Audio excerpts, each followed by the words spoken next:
What's up? What's up? What's up? Welcome to Mid Ketchup Podcast, episode 33. The beautiful, dark, twisted mind, featuring my man D Hood. It's your host, Lofton, aka Mr. Nice Guy, aka Mr. Hayes Adonis, aka if you don't know.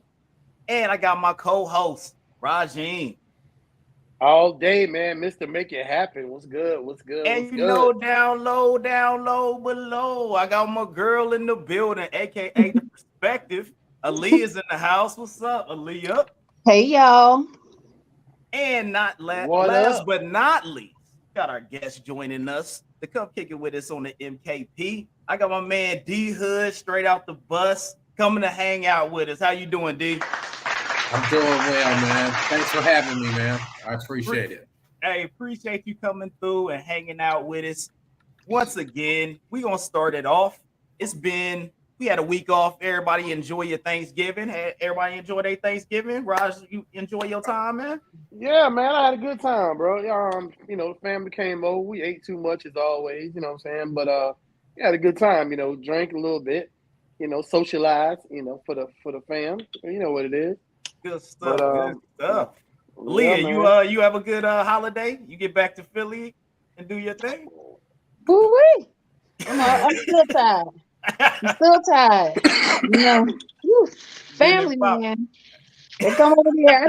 I just need you to bring a cake. I'm frying turkey and making a macaroni and cheese. I'm like, this is more than a damn cake, but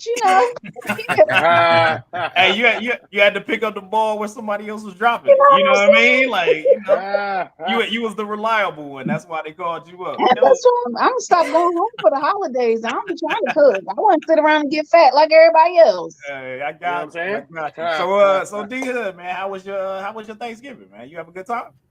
Man, it was great, man. Went back to the Chicago area, you know what I mean? Hang out with family.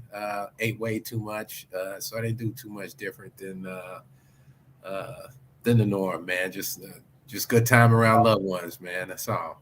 Hey, that's what it's all about, giving thanks, being around the fam, being around the loved ones, and rekindling that spirit, getting ready for another great holiday season. So without further ado, we're gonna get to one of my favorite parts of the show that I put in especially for me. I just did it for myself. We going to the drink of the day. The drink of the day is in the building. Drink of the day is in the building. So everybody seemed like they had a great day. I was working this weekend. Had work to do and whatnot. So I do need a drink. So I'm gonna go ahead and mix up a little just concoction. I'm just do it right here on the show. I got a little Bahama Mama rum cocktail. I got a little strawberry lemonade vodka right here. A little 7-Up, a little lemon. I'm gonna throw that together. I mean, like, if your mama don't know, that's what I'm gonna call it. If your mama don't know, If your mama don't know. you know what I'm saying? You better ask somebody. You know what I'm saying? So that's what I'm about to. I'm so glad you finished that sentence because that's what I was thinking. I'm about to make this right here on the show. So Roz, tell me what you got going on, man. Bruh, I'm in hydration mode today. I'm gonna be real with you. I got that Pure Life because yesterday, bruh, I had about 25 people at my house yesterday for Friendsgiving, and I just went to sleep. I just went to bed. Everybody was still here. My wife was trying to wake me up. She said, "Hey, we got people over here." I'm like, "Okay, well, tell them I said hey, and I'm about to lay it down." Cause, bruh, when I tell you, so I'm hydrating today. You know what I'm saying? There we go. Hey, you better you should have got that aloe. Bruh, I know, right? For my boy. Hey, shout out to, shout out to Pure Life Water all day. Let's go. All right. Well, so D, talk to me, man. What you got? What you bring to the table today? Oh, man, just a little bourbon, man. You know what I mean? To go with my cigar, man. You know what I mean? Hey. Like that sweet paper in that bourbon, man. There we go, man. We got the first second cigar smoker because my cousin was on here. He was popping the cigar, so we got the cigar here. And the diva it is. What up, Aaliyah? What you got for us? I know you got something there. No, not today. I ain't had nobody over here. I was traveling yesterday. So I just got back home yesterday. Had a couple of gin and tonics. And today I woke up still on gin and tonic comparing. I'm telling you, bro. So Gin and right tonic. now, be a little hibiscus tea in here. Some let the ice melt down. Just basically what it is: hibiscus tea and some water. I'll be getting water as soon as this cup finish. All So right, all right. Hibiscus tea. You know what I'm saying? We got words that aren't normally said on this show. We done had on this aloe show. water and we got Yeah, I know, hibiscus that's tea. You know what I mean? Oh, I mean, I low key feel like you calling me bougie, but it's all You know, right. hey, we that's got pretty much what's going on. yeah, we got As uppity Negroes on our show. You know what I'm Yeah, saying? like what? Hibiscus I sit tea, here and eat my son? charcuterie board. Yeah, Yeah, get your charcuterie. Put that Gouda. Why you over Get there? some Gouda on them. Oh, that No. charcuterie. Hey, I was 45 years old before I realized what charcuterie was. I don't know what that is. Charcuterie. This shit is like, what is a charcuterie? It's good to me. I mean, you know. That sounds like a chick from the hood. I used to know that chick named. Y'all see that chick charcuterie? Yeah, she danced at King Diamond. Charcuterie. You know, Hey, got a but little hey, prosciutto. for all the folks out there, you know what I'm saying? We got all the drinks out here. You know, we got some hydrating, we got some hibiscuses, and we got you know what I'm saying, smoke it if you got it. You know what I mean? You know, glasses up, everybody out there on the Mid Ketchup podcast. Cheers to you. Let us know what you're drinking on, what you're talking about, what's going on, and what's in your glass as you join us. You know what I'm saying? So cheers up. Yes, sir. Celebration. All right, now we moving on to the high end ridiculousness. That is Stop talk about my cousin. motherfucking Mid Ketchup podcast news of the week. Because this junk is crazy than a mug. All right, make this shit up. Yeah, we can't. We could not do that if we wanted to. So first, on the docket, we tried to fire this nigga, and he just kept coming back. I was so hoping that this was the last daggone episode last week, but now, as the A turns his back, because he came back with a vengeance. This dude was like, "I am a supervillain, and I will not die." Wow. I was like, so all this. If y'all watching on YouTube, you gotta see on the picture. We got so many snippets of this dude, Kanye West. It's crazy. So we got Kanye West for president. He's announced that he is running for president. And I swear to God, if he get any votes, I'm running around and punching people in the face. We also got a UK tattoo studio said they are removing yay tats for free if you need that. I don't know who's out there getting it. Kanye West has broke another record. He's done something that Elon Musk says was not possible. He got suspended from Twitter. Like, I didn't even know you could do it after Elon Musk did it or bought Twitter, but he got suspended from Twitter on a thing he said could not happen.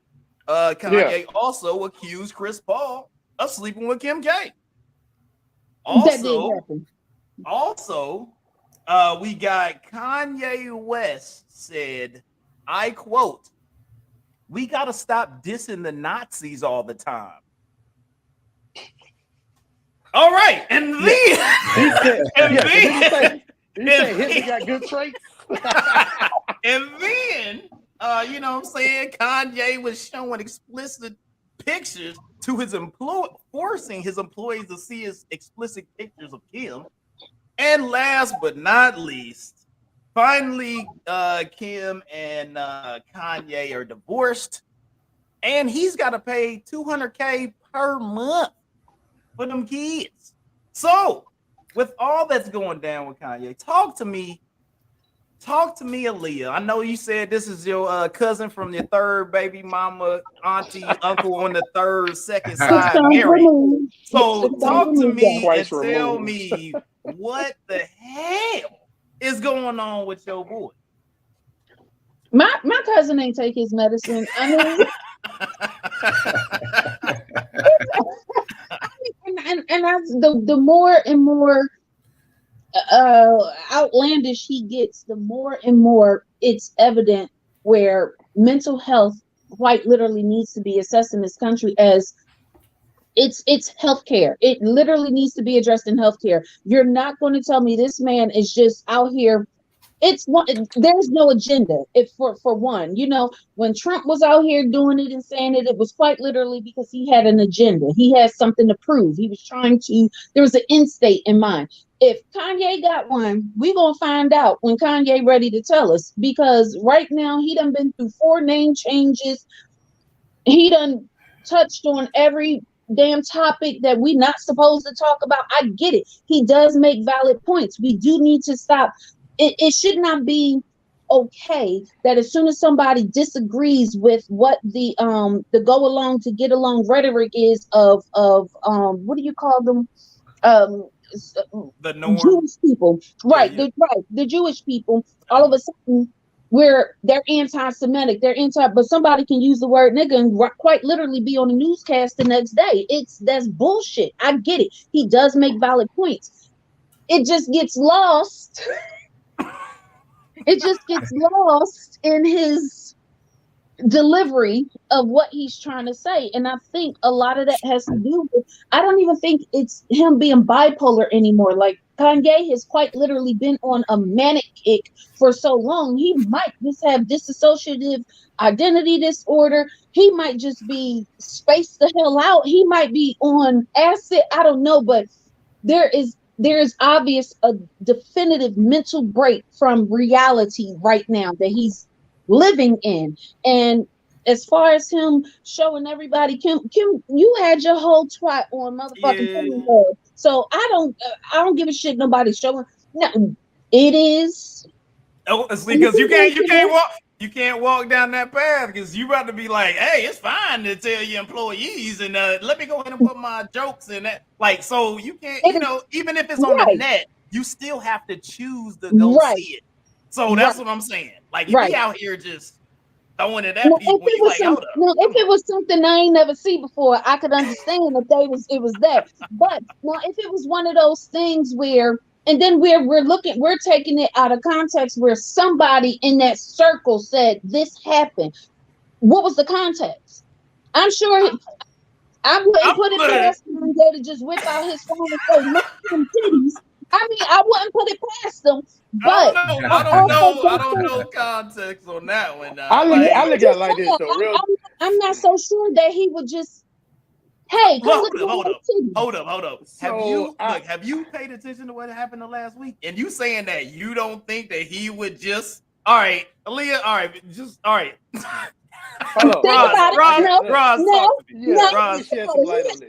Every issue that has happened, there has been a prompt to it. Before his anti-Semitic things, what was the little basketball? Kyrie Irving got anti-Semitic. We blackballing him, whatever have you. Like there has been a launching point for these rants. So I seriously thought he just walked in and said, "Look at my white titties." I mean.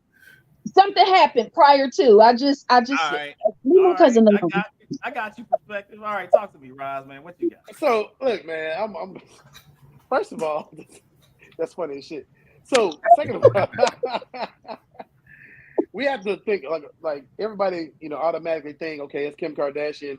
Everybody's seen blah. Okay, Kim Kardashian a grown woman now, and I feel like depending on her name. Is why nobody really gives a shit that he would show her body. You know what I'm saying? If it was Beyonce, everybody be in an uproar.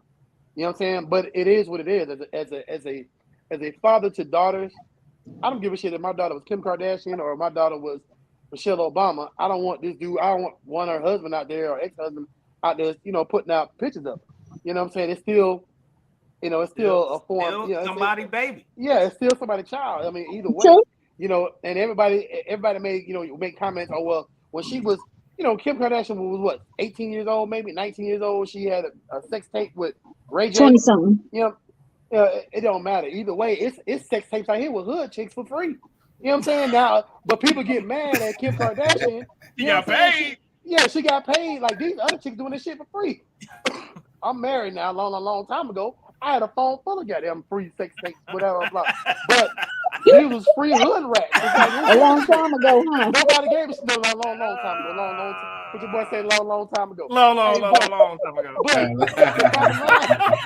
the bottom line, the bottom line is, people get mad. They be like, "Well, Kim Kardashian, she date all these black men." Shit, everybody date a lot of black men. Black men is in right now. We the, you know what I'm saying? We the taste of the month. So we, for the last decade, we've been in. So you can't get mad because she date black men. She got good taste. And if she didn't fuck with black men, they be like, "Oh, well, black men too good. Ain't good enough for you." Now, you know what I'm saying? Now, so we got a problem with Kim Kardashian. But on top of that, they do drive men crazy. So think about it. Everybody who dealt with a Kardashian or a Jenner has gone crazy at some point in time. You know what I'm saying? It ain't. I don't know that. Well, I think I almost feel like the young Jenners, they've been all right.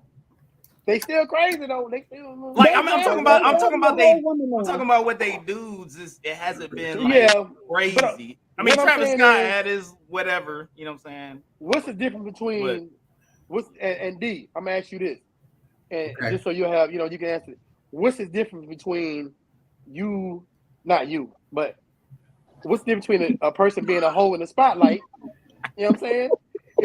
If you're a hoe in the spotlight, like you know what I'm saying? If you're a rich hoe and you're a broke hoe, what's the difference? Like only difference between and this is what I see, and I tell you, only difference I see is that Kim Kardashian had money, she was in the spotlight, her family had money, you know what I'm saying? Everybody see their business. Right. I know broke chicks I know broke chicks is hoeing right now, like you know what I'm saying, for free, like doing the same shit. You know what I'm saying? But I don't know him personally. Like I got my wife be like, well, you know what? No, I don't know him personally. I'm just saying. These statements are not true. Right. These are not statements that Raheem has. Yeah. So D, what you think about it, bro? So you eat my charcuterie board. Right. First of all, fuck around eating charcuterie and shit. Yeah. I had to sit up when you first said you. What's the difference between you? What kind of show did I do? You know what I mean? Like, working or something. But the difference to me is she benefited from it. She turned it into a business. Why? Well, what's the problem? Personally, I don't see a problem.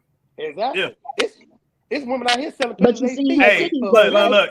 I bet there's though, right? I bet there was dudes. I bet there was dudes. If they could make as much money as Kim did out here slanging it, they'd be like, exactly. Well, think about it. Because look, I'm gonna be real with you. Let me keep it 100 with you. Amateur sex tapes ain't as good as you think they are. People think they be putting on sex tapes, like, damn, these tapes is tight. No, bitch, they not. You got all these bumpers, you got pimpers on your back. You want to see that shit? Right. They're not as smooth as what you think they are. You know hey, they ain't got that post production. They ain't got that post production of the pro. Your angles is fucked up. I don't know. I ain't never seen no sex tape. Hey, what'd you say? They didn't write makeup into the budget, huh? Yeah, they didn't do that. You know what I'm saying? Like I'm seeing balls and feet. Like who's what? Who shoot these angles? This is some bullshit. Right. All right, let's get back on topic, man. We done railed off. We went way off the topic. All right, sometimes you gotta keep it real. I'm just saying. So D, like, do you feel like this is like the, with the way Kanye's working on this stuff, do you feel like there's some secret plan that is gonna just burst out of nowhere, or you just think there's a Kanye just got an issue? I mean, you Shy boy too, you know what I'm saying? You a family in the Shy, like, what's up, man? What's up with Chi-Town finance? Well, from what I understand, and maybe you could ask his cousin, you know what I mean? Like, hold up, you can't snap now. You was like, I'm sorry. I'm sorry. You just thought. You want to ask me what? Sorry. But from what I understand, Kanye hasn't been in Chicago like that for a long time. Yeah. So sure. But like in today's society, man, you know what I mean? It's still content that he's creating, right? You know what I mean? Yeah. We talking about it. So I think the more controversial you are now, the more popular you are. You know what I mean? Like, So Yeah. Do you from Chicago? no, so I lived in Chicago. Okay. Oh, okay. Okay. So I grew Close up in enough. Oklahoma. Close enough. you grew up where? I grew up in Oklahoma. Oh, okay, Yeah, okay, yeah. okay. My wife's from Illinois, so I was asking, but hey, They about the same place: Illinois, Oklahoma, Ohio, Indiana. Yeah, same thing. It's all about same the same thing. You know what I mean? Y'all got R. Kelly and Kanye. That's the Ain't going good for the shot. What the hell? Yeah, what the hell is going on in the shot? Yeah. It's So, the tap water, man. It's the tap water. hey, is there a point like, I mean, with Kanye going, you know, if y'all any of y'all saw the interview where he was just kind of ranting and raving and really going hard in the paint for Hitler.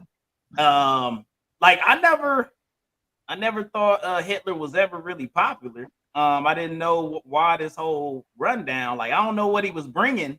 You know what I'm saying, with the whole situation. It's kind of weird, but I just never thought that was a space that was like cool. Like not even just the whole, you know what I'm saying, World War II and Jewish. Do you think his Hitler? I don't know. Like it's just weird. It's a very weird road to say, hey, I'm traveling that way. You know what I mean? Talk to me. I think it just goes with the fact that he was already saying anti-Semitic things or whatever at some point, because I agree with Lee on that. You know what I'm saying? We as black people, we say certain things, all of a sudden, you know, our lives fall apart by saying it. We say something that offends anybody, but we get offended, you know, on a regular daily. You know what I'm saying? But at the same time, like she said, you can't say something that make a little sense and then blow it up with a atomic bomb after that. Like, it made this much sense, but now you out here going crazy. You be like, he just like, oh look, it's a ladybug, and just kill it. Like, nigga, you can't do that shit. But I mean, you know, he went off the deep end a little bit, man. It's, and like I said, it's like you said, he was on there, and I'm sure that show got a cajillion damn ratings because it was what it was. He was on there acting a fool, and people want to see the continued mental breakdown of Kanye West. You know, and he's going to be in the news well into the new year. I guarantee you that. And it's going to take him being stripped of everything. You know what I mean? And I mean his, not just his endorsements, his deals, not just the money that he has in the bank, the money he could have. It's going to take him being stripped of everything before he, I'm hoping, gets the help that he needs. I hope it does not get to the point where they take his kids from him. He seems to only be really calm and very focused when it comes to his kids. And I think that is that's going to be his the thing that pulls him out of it, you know. That's going to be the thing that pulls him out of it, because if they take his kids, I hope he just don't turn into that's the wildest thing, is that you know, saying he seems to be focused when the kids are around. It's like he seems to be focused. So I don't know. We'll see what happens, man. I feel like we'll be back here next week, and then the week after that, and so forth and so on. So hey, I was really trying to cancel this segment, but you know, Kanye keeps it riding. And also another thing, Kanye, it was Kanye, Future, and somebody else were the highest streamed personnel. I think it was on Spotify or something like that. So he's still out here getting his streams on and things of that nature, due to the fact that he's in the news in some form or fashion. You know what I mean? So you know, maybe that's the method. I don't know if that's the method. And this whole, I don't know what it is. Like Trump told him, man, it's like, you run for president, it's gonna be a waste of your time and money. He did this before. You know what I'm saying? I think when he got 1,000 votes or something, it was like it was something stupid. You know? It was. And it's, I don't even think it was 1,000. Yeah, it was crazy. It was pitiful. It was heartbreaking. Like, who the hell gonna let you run the country, dog? Like, first of all, it's tough out there for the candidates, man. Because I mean, even now, it's like you looking at who could possibly be the candidate, and you like, what is happening right now? So it's like maybe Kanye looking at it like, yo, I gotta be. I I can gotta fit do in Right, with one of these right, mugs. It's yeah, like right, if right. Trump get up there. I mean, Hey, like I'ma tell you right this, now, bro. I didn't even think, but I'm sitting here looking and I'm going like, if this dude down here in Florida, man, he may had the most sense and cognizant of these mugs, and I'm like, I ain't Yeah, even yeah. extra cool with this mug, and I'm like, he Talking may about be, you know, DeSantis, I don't yeah, like I'm that dude like, either, bro. I yeah, can't but he stand may be DeSantis, bro. he may be the most conscious mug out here, because especially if Uh, Biden runs again, and he gonna be the incumbent, they ain't gonna I'm let I'm voting for Lil Baby. Kamala. Hey, I'm voting Lil Baby for president. You know what I'm Little saying? baby. We're gonna make it Hey, happen. Lil Baby, you see this dog? I Somebody need you to run run. for president, Yeah, dog. somebody. I got you. You know what I'm saying? Anybody. Yeah. You know what I mean? Plies need to be the vice president. Hey, Something. that'd be the funniest No, shit ever, dude. yeah, it would be fun. Plies for vice president, man. They look, hey, look, I they will can't vote. look, they can't even get the top secret clearance. I'll Homie. vote Look, for I'm like, Plies, dog. they can't even get the clearance. Trump had a whole rape case in court at the time he Yeah. was the president. Yeah. And In court. So if they gonna Yeah. trip off, if they weren't tripping off of that, then Price can get his security clearance. Yeah, I Plies vote be for pretty. him. Mahoney, Yeah, Mahoney, yeah. like, I got one, so I know he can get one. Shit, let's go. Let's go, Plies. He's from the hood, though. Like the hood, though. all right, Like then. really, really, really from the hood, though. Well, let's go ahead and keep this moving. You know what I'm saying? Good. You know, hey, everybody prayers for Kanye West. Hopefully, you know what I'm saying, things just calm down and he get more focused and online, or you don't, and we got more news. So either way, we win. You know what I'm saying? That's how it goes. All right, so now we moving on. The suspected killer of Takeoff got arrested. My man tried to flee to Mexico on emergency passport. It's DJ Pat. How you don't have a passport? I don't know. DJ Pat of Houston is the accused killer. Additionally, Little Cam on November 22nd was charged with a felony unlawful carry of a weapon. They said that they think he was one brandishing the weapon during the time frame, but they didn't say if they felt he was the killer or not. Little Cam is 16. He's a rapper signed to what's my man Jay Prince Jr. little record label.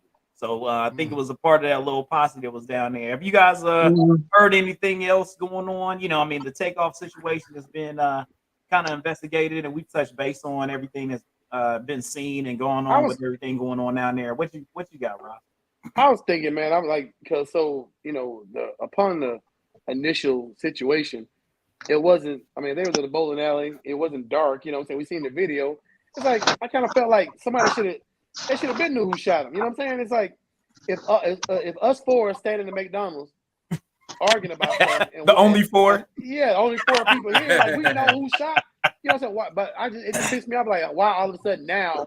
You know what I'm saying? We just not finding out. Like, they just now finding out who shot. Like they knew who shot. Well, they had.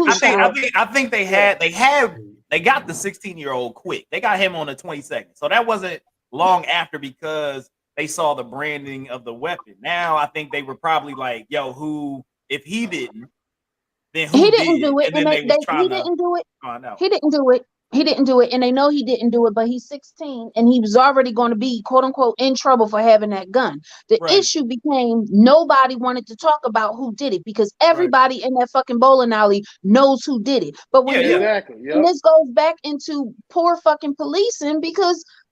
I can't tell you nothing, and I got to live in this neighborhood. I mean, but also that's a situation of, is that poor policing, or is that a situation of, you know, you got two different codes. Like people don't want to have the crime, but then hey, I can't say nothing. So it's like, and you why you stuck in that, you know what I'm saying?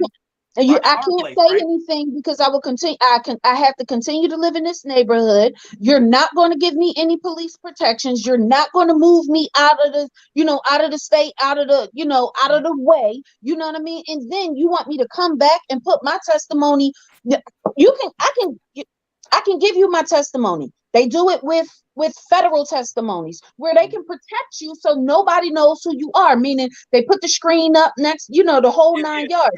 And you are a live person testing, but they's like, oh, but if you do that in the hood, right? You want me to sit in this damn house like it ain't gonna get shot up? You want me to sit here like these people not gang banging and going to kill me? How many I forgot your name, the guest, but Me. you from Chicago. You know how this works. How many times that's happened back where witnesses have literally been shot up and killed? That happened not too long ago where they shot a kid. Like he was a kid, it was 8 or 9 years old, killed him because he saw what happened whenever, and that person got up. So no, I'm not saying shit. Do your job. Like I mean, you said 16-year-old, right? Yeah, well, the 16-year-old is the one that was he was just arrested for having an illegal firearm, but they didn't say that he's the one that did it. The DJ Pat, that dude is like 33 or something. So that's the one that they arrested for the accused murder. Well, I want to know what the buy-in was on the dice game if a 16-year-old's in there with Takeoff now. I mean, like what kind of dough he got? Well, I mean, what kind of dough he got? You know, he was a signed rapper to that J Prince Jr.'s record label. So he was a rapper that was. Yeah, but had he put anything out? I don't know. He may have been running around Houston trying to do a little something, but it's he got a few hours in the he was in the studio or something. Yeah, he got something on some wax. You know what I mean? So it's just it's weird, man. That's a whole weird situation. So my question is, were they all together? According to the original, from the original photos I've seen, it looked like Takeoff was maybe on the outside of the dice game. The dice game was happening on the table. You see Quavo at the table. You see a bunch of folks around Quavo. You see some people behind the people who are active in the dice game. And from what, because I be all in the comment section, from what I can tell from the comment section, like he had nothing to do with it. He was quite literally off in his own world, doing his own thing, talking to some people. Something happened at the dice game, but then it came out that Quavo got mad and started talking shit back and forth. Somebody pulled the gun out. Somebody else pulled the gun out. They started shooting, and Offset got hit in the crossfire. When he got hit, people started scrambling, and in the midst, it became, where my people? Offset shot. So, I mean, that's pretty much what I read, that he wasn't even a part of it, because it was only like 2 people that was actually shooting back and forth. Like that. I will say this, man. It's and we talked about this before. Because being in the military, growing up in the hood, all this different stuff, whatever, you don't think about it. Like now, I'm mature, I'm older, you know what I'm saying, blah, blah, blah. You think about it, But I'd have been in dice games, I'd have been in the club, I'd have been in situations, I've been in Texas where they were shooting in the club. You know what I'm saying? But you don't really think about being an innocent bystander or whatever, And I just think that as a people, man, we got to do better in the sense of, bro, it ain't always a time to pull out a gun. You know what I'm saying? It's like, it's never. I guarantee it wasn't nothing that serious about that situation that made it okay to pull a gun out. Nope. Egos. Because nobody else. Because if it was that serious and it was really going down like that, other people would have been shot. Think about it. Like if somebody's getting hit, because the thing is that they see. I mean, even in the situation like this, they saw Takeoff get hit. Nobody just started bucking and going like, yo, my dude hit, and just started getting at it. Everybody stopped and ran. And they was just like, oh, something happened. You know what I'm saying? So it wasn't even that serious where somebody was like, yo, vice, you know what I'm saying? One on gang versus gang or whatever it was. They was just like, yo, boom, boom, boom. Okay, dang, that's crazy. Then they see old boy hit and nobody goes ham and just starts bucking everybody like, yo, hold up, you shot my dude or whatever. You know what I'm saying? It was just, it was like, my question is, when do we just start living our best life? It's just like these cats make right. Hold up, they was. You know what I'm saying? That's the problem. It wasn't. Well, that's what I'm saying. It's like, when do you get to the point where you feel like all you want to do is enjoy your best life? You know what I'm saying? And so as you always go back. As a person who's been in those situations, you know what situations to be in.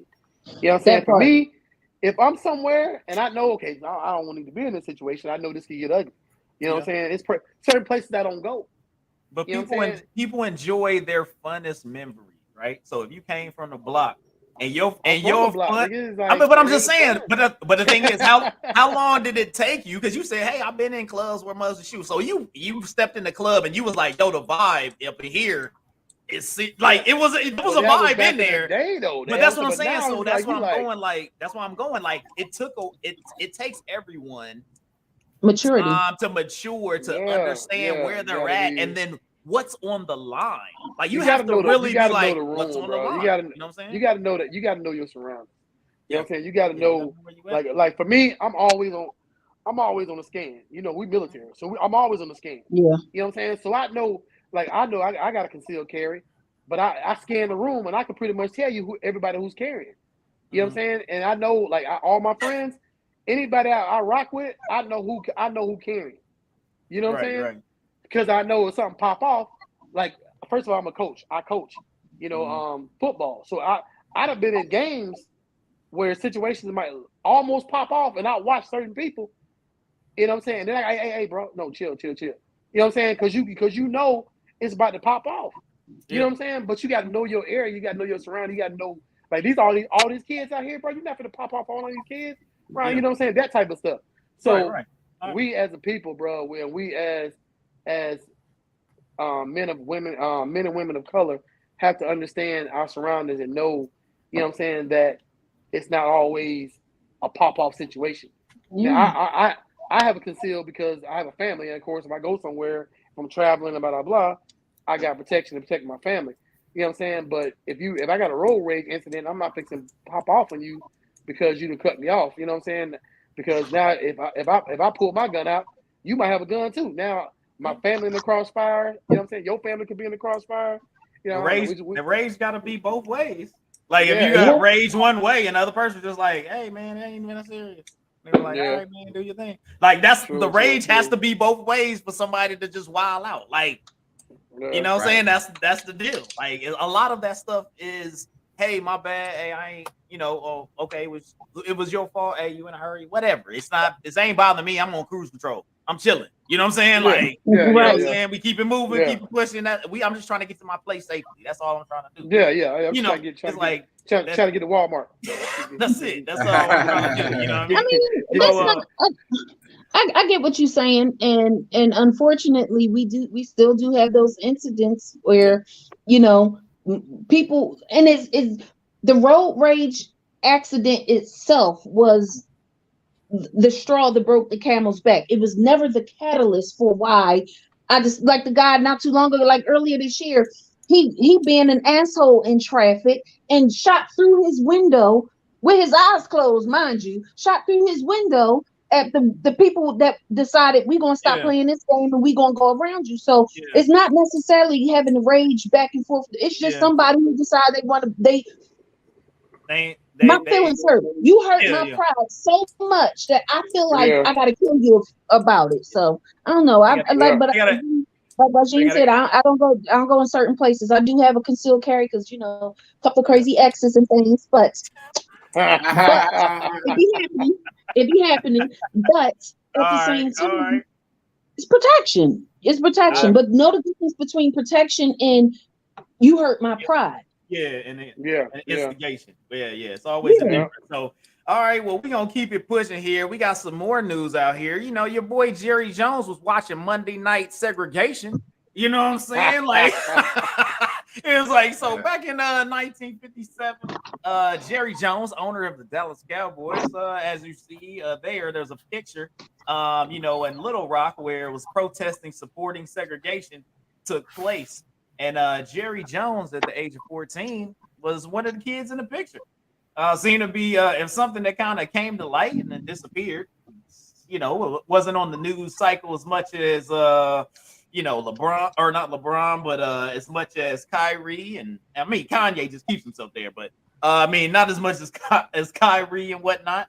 And LeBron questioned the media and was like, "Yo, why ain't y'all asking me about this Jerry Jones situation? But you all up in the biz about this Kyrie deal. You ain't never hit me up because he's a self-proclaimed Dallas Cowboys fan. He's met Jerry Jones, been to Dallas with the games and all that other good stuff. First off, talking about we'll start with D. First off, what's the correct reaction to the Jerry Jones photo? Because It was 1957. You know what I'm saying? Obviously, he's paid a lot of black people a lot of money. You know what I'm saying? So it's like, it's not one of those situations where he like, yo, I want to go get that black dude. He like Deion, that dude. He like Michael Irvin, my homie. Like, he got dudes that's like his guy, and he's paid them that dope. So how, like, what's the correct reaction? And then also, you know what I'm saying? Look, was LeBron right to call out the media in this situation, man? D, talk to me. So I don't know that there is a correct reaction. I think your reaction is your reaction, right? I don't, and I thought I heard that LeBron, he kind of like renounced himself as a Cowboys fan back when the whole Colin Kaepernick thing was going on. But I don't think that I don't think there is a correct reaction. I think your reaction. I think LeBron, you know, he's the king. I mean, like, to me, my opinion is biased when it comes to LeBron, because I think he's a positive male, a black male influence. And so, like, there isn't much that I don't support that he does.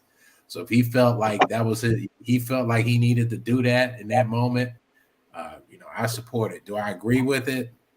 I don't know that. I mean, me personally, I'm just a little indifferent about it. I mean, like, it was a long time ago.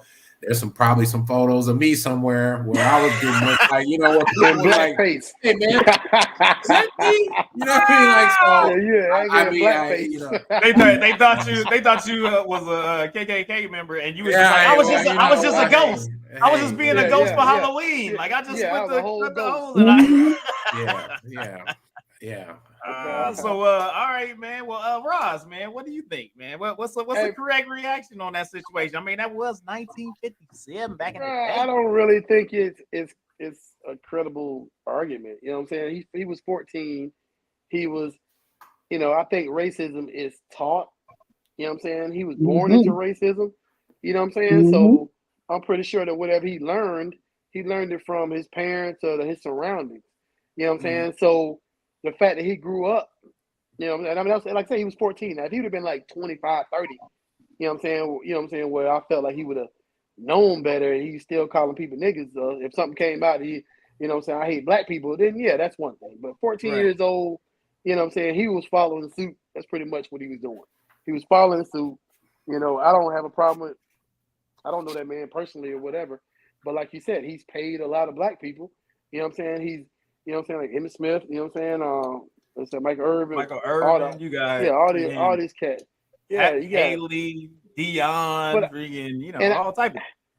And it's one of those things to where I don't think that. Yeah, and like he said, the thing about Kyrie Irving, I mean, it's just like, I don't think that, you know, the attention that got should have got that much attention. You know, considering who was that just spent all that money on? Who was it?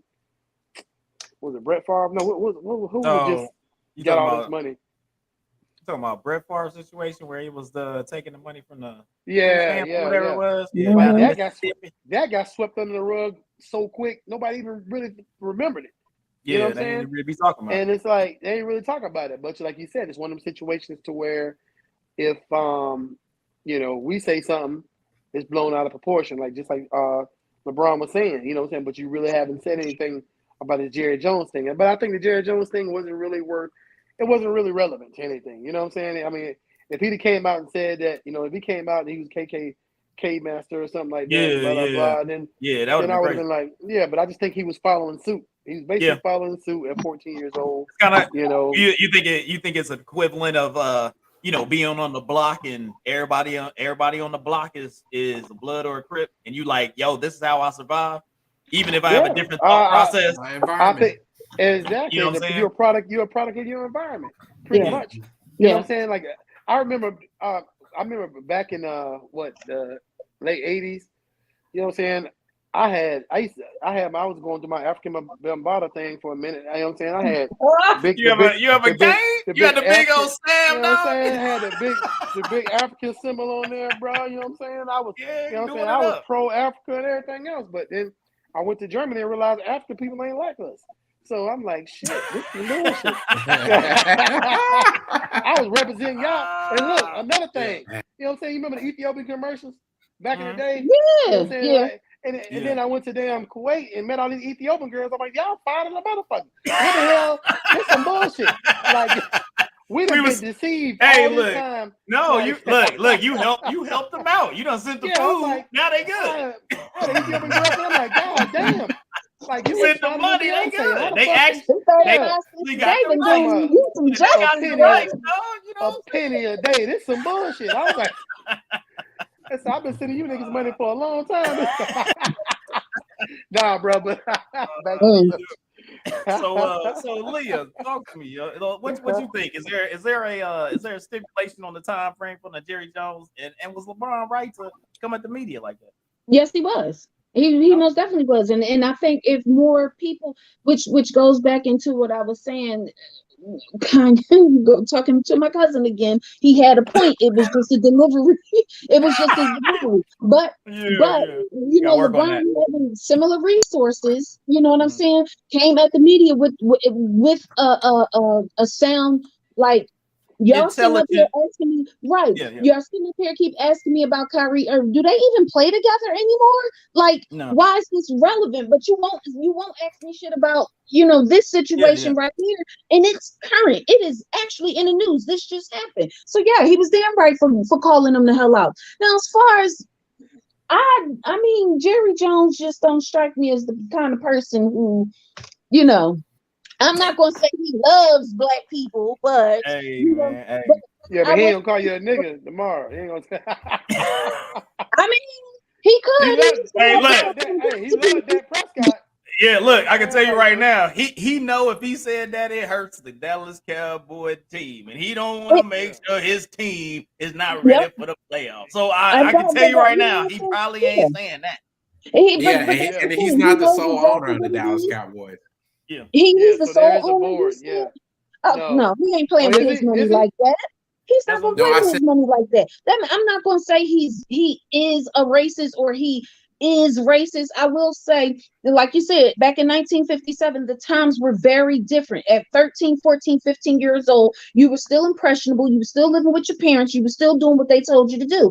And again, it goes back into context. We have no idea what the context of that meeting. We're told now, it was a meeting for this, and this. He probably went there thinking he was signing up for it was the book fair. Like, we don't know what could have been the Boy Scouts. and he got caught in the picture while the person in front of him was yelling at black people like, my school, and he's like, oh snap, he's just in the picture like he got caught.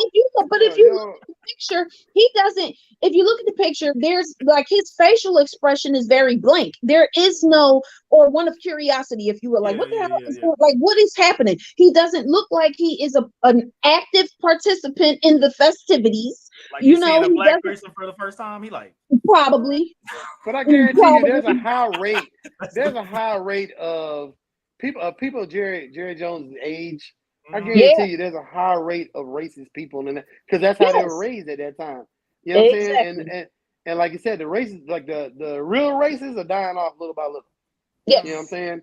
They dying off. The real races, like the slave owners, that type of people. Because the world, like, the situation is that, you know what I'm saying, like now with the way the United States is, man, you gotta find super pockets now to not run into somebody that's not of your own race. Like, you're gonna run into somebody.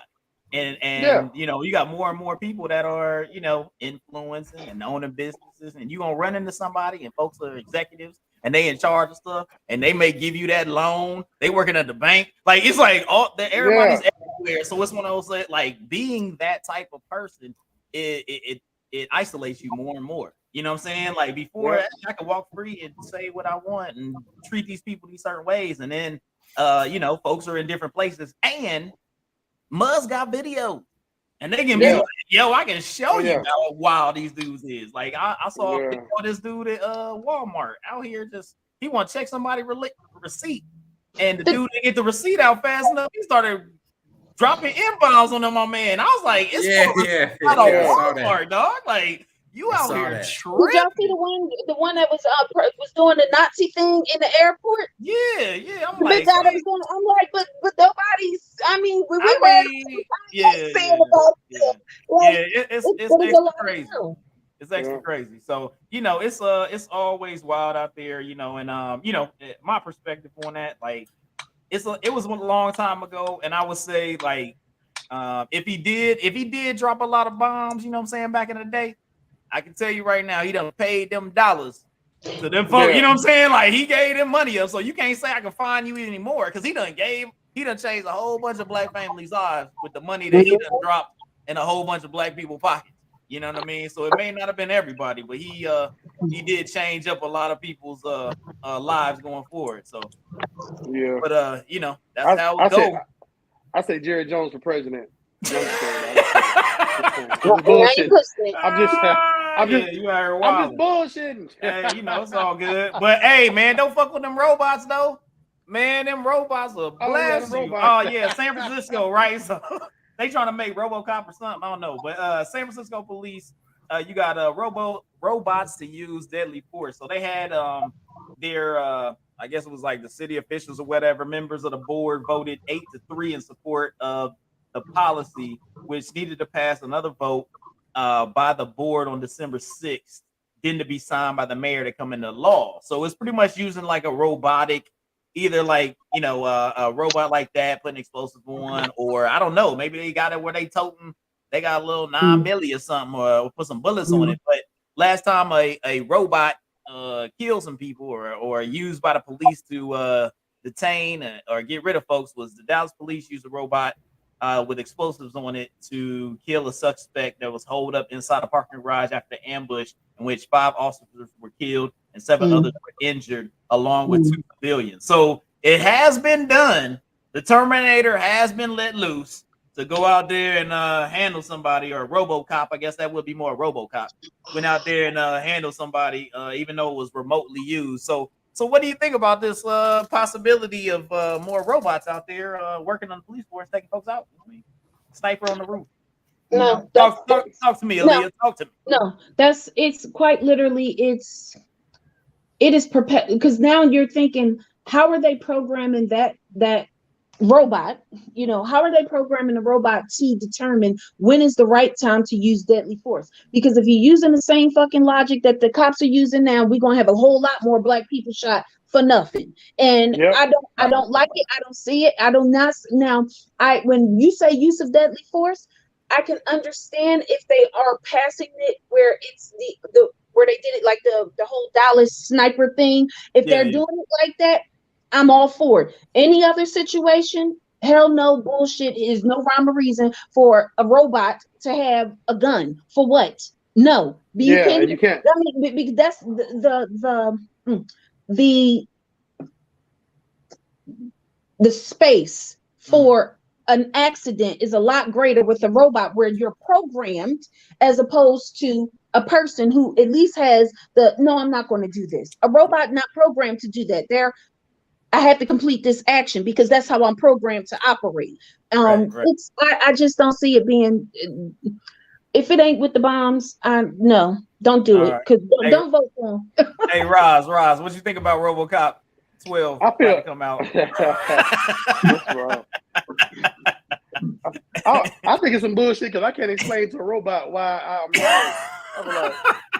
People like, hey, Mr. Robot. Like, yeah. Like, I ain't even do it. Like, exactly. Regular cop, regular cop, you be like, hey, sir, I'm sorry, I didn't mean blah, blah, blah. A robot, you can't say shit. So what can I say to a robot? Now I gotta hook him up with. You did not comply. You did not comply. Right. Exactly. And now you shot dead. Yeah. Hey Siri, talk to this nigga. Shit. And also, who do you hold accountable for when they do kill somebody? You know what I'm saying? Yeah. People like Microsoft did it. What's the damn program? What's the program they got called? Watson. You know what I'm saying? Like fucking Watson. IBM Watson. Yeah. You know what I'm saying? It's like making decisions. Dude. Who you held accountable for? Like a police officer shoot somebody, they can go to trial. Blah blah blah. They held accountable. But they be like, hey, that robot get the chair or get the compactor. You be like, yo, put that nigga in the compactor.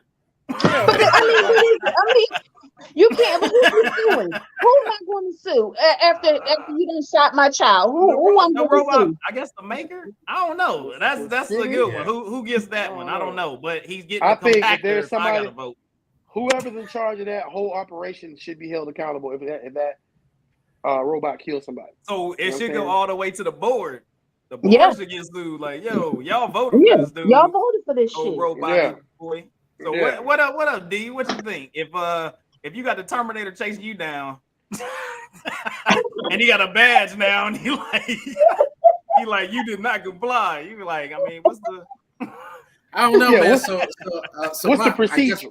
I guess my perspective is just a little bit different, right? You know what I mean? Because now you're basing off some kind of program. If this, then that. You know what I mean? Mickey out here with jokes. You know,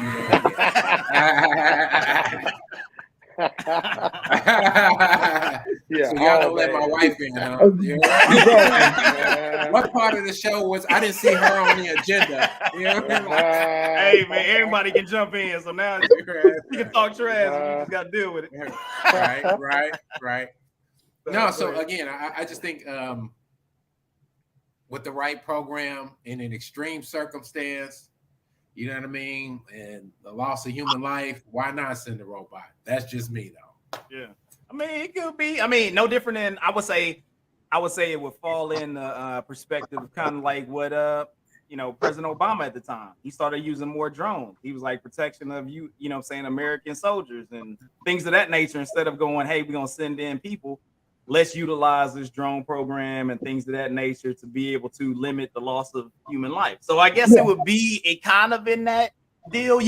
It's always I look at it like it's always a balance in that, because you don't want to have too much where then it's so robotic and you're not allowing for the nuance of human interaction that can kind of that, you know what I'm saying, that can kind of decipher what's really going on, being able to talk somebody down and things of that nature, compared to a robot that's maybe just like, you know what I'm saying, it's cut right down the middle, like bam, this is what I do no matter what's going on, and a human being can kind of decipher a little bit more of that information and things of that nature. Yeah, you'd obviously have some filters, right? So I mean, I'm not saying like don't chase me down and say, robot, don't come after me.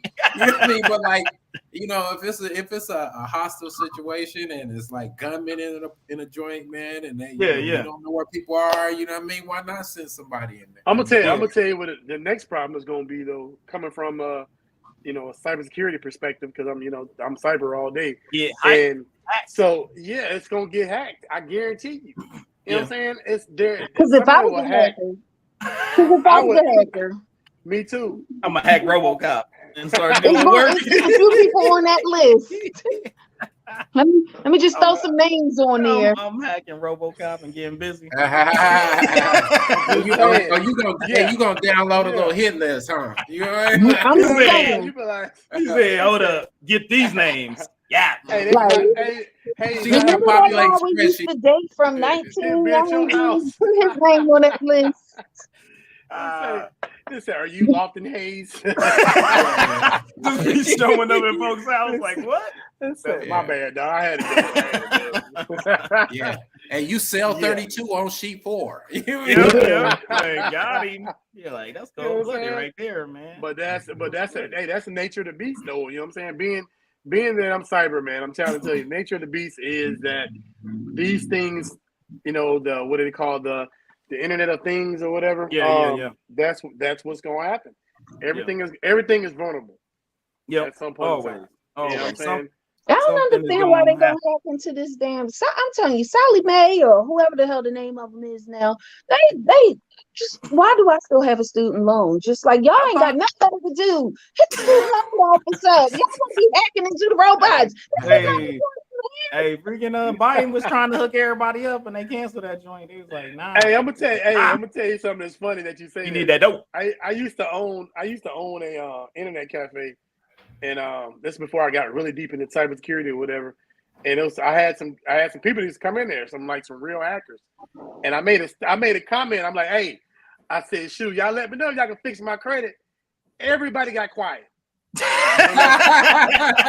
And I was like, and dude was like, he said, listen, if you ever want your credit fixed, he said, it might cost you a little, it might cost you a lot. You're a lot. Yeah. He said, but I can fix your credit. Like, what? Yeah, you know how. But the thing is, you gotta give bro, away information to make that happen too. He was like, bro, yo, ever since that happened, bro, yeah, I was wanting to be cyber. That's why I'm cyber now. I'm like, what? I can hack into some shit and fix my credit? What?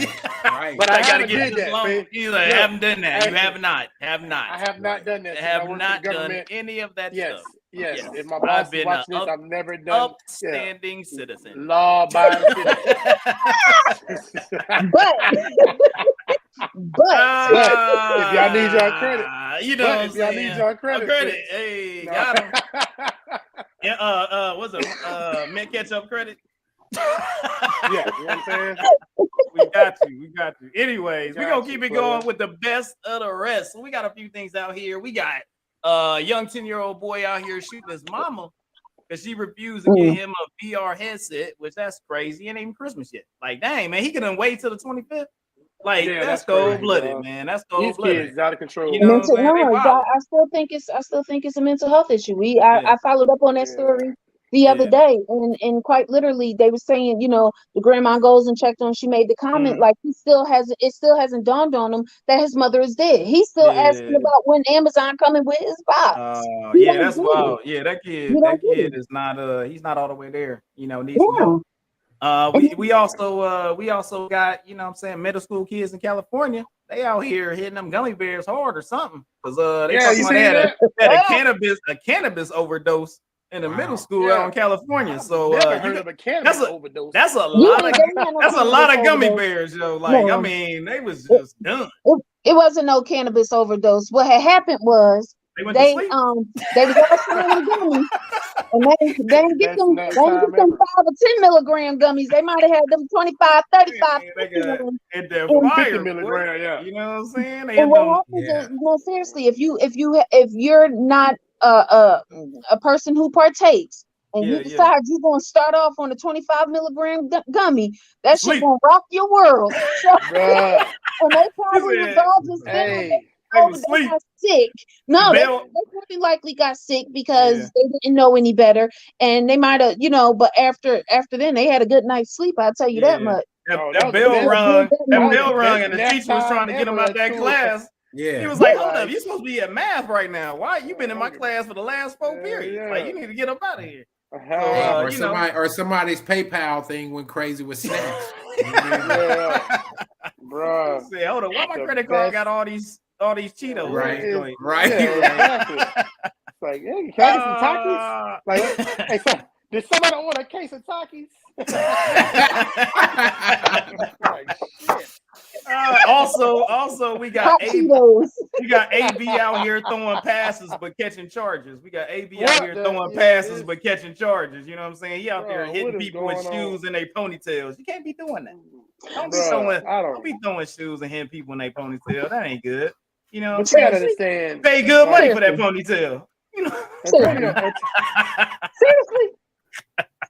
You can't be doing that, man. Your ponytail. Hey, it probably wasn't even your hair, but your ponytail. I know. That's a high-end ponytail. You know what I'm saying? Cost some money out there. Also, you got Lotto. She didn't say the ponytail was on her head though. Hit it off. Hit it off on the table. It could have been on the table. Like, I'm gonna mind my business. Yeah, she just assumed it was. Knocked it off. I'm gonna mind my business. That is true. I'm gonna mind my business. Hey, that is a mess up. I'd have had somebody take a ponytail. Man, I ain't gonna go there. Yeah, I got it. Yeah. Hush. Cause you married now. I'm married now. Hey, don't bring up the past. No, long time. So also you got Lotto. Lotto was crowned top female rapper of 2022 by Billboard charts. So she's the top lady flower of the rides right now. So she's I guess doing her thing. We got Nas and 21 Savage. If you ain't heard, they got a collab. I mean, you know, what's up? No, they flipped that. I was like, I was sitting That's there. what I'm talking about. I was listening to, you know, I got Amazon Prime like music joint, and I'm sitting there like I'm checking it out, and all of a sudden I see Nas 21 Savage or Nas or 21 Savage featuring Nas, and I was like, what? And I hit it Yeah. up, and they must have did that joint real quick because he was talking all about, you know what I'm saying, the whole shindig between him and Nas. So they knocked that out and trying to you know, make sure they get this money off of the Buzz. little buzz they had going on. And Amen. also, last but not least, Coach Prime. You know what I'm saying? We had a guest on here that said that he ain't swag. And guess what? He ain't swag no more. That mug said, I'm out of here. I'm going to the Pac-12. Coach Prime is now the new head coach of the Colorado Buffaloes. And he over there about to go get that money for him and his boys. You know what I'm saying? So So how, you know, why you leave? Why you leave? because he was in a situation where he was like, hey, he said, well, they have a stream on YouTube where it's him telling his team, and he said, hey, you either get fired or you move up. And when you have the opportunity to be able to move up, you know, you have the ability. If they're looking for you, they choosing you. You have the ability to go get it. You can move up and do your thing. So he was like, not everybody stays at a program forever, you know. And he was like, it just happened to be an opportunity. And I look at the calling, and for him, he was like, he looks at the calling and he says, hey, 70% of all college football got black people in it. It's not one of those things he's leaving the SWAC and not going to be able to affect black people and be able to be a good influence on young black men. He's just going to be doing it at a different spot. And he's like, hopefully, you know, the choice of the coach that they have will be able to continue on what's going on and all the other good stuff. And I was like, hey, man, I mean, when you got, hey, we had a guest on our show. You know what I'm saying? Mrs. Mississippi, soon to be Mrs. Mississippi. You know what I'm saying? She was like, hey, he ain't SWAC. And he was like, cool. Then I'm out. He's like, then I'm out. Then that's like, hey, I guess I ain't SWAC. I'm about to go do this thing at another spot. So, you know, he's doing his thing. So that was news that had came out today, that he's officially gone and moved on. So any of these things on the best of the rest, you know, we did talk about, you know, the boy, the young man, and the weed overdose. I mean, AB out here knocking people ponytails off of the dresser, and Lotto doing her thing, doing her thing. So you know, hey, that's how we get down. So he paid for it probably. Hey, yeah, probably did. Exactly. Probably did. You know what I'm saying? Probably it was his ponytail he's using anyway. You know what I'm saying? But my thing is like real talk though. Like yeah. If he would have hit her in the head, she would have said he hit me in the head. True, he said ponytail. She said he hit me in the ponytail. And called the popo like. You know what I'm saying? Now the ponytail could have been on the dresser and he'd been like, okay. You know what I'm saying? So she put it on when the police got there. It was like, yeah. He hit me in the ponytail. Yeah, so I kind of think that's some bogus bullshit. You know what I'm saying? Well, they was searching for AB down here in Tampa, man. They was looking for him. He still got the spot down here, so they was searching for old ponytail hitter. You know what I'm saying? Yeah, watch out for those guys out there. You know what I mean? Yeah. So, but anyways, we about to keep it moving because we about to move on to the music of the week. We got some music out here that came out this week, and we gonna keep it popping for the week of December 4th, 2022.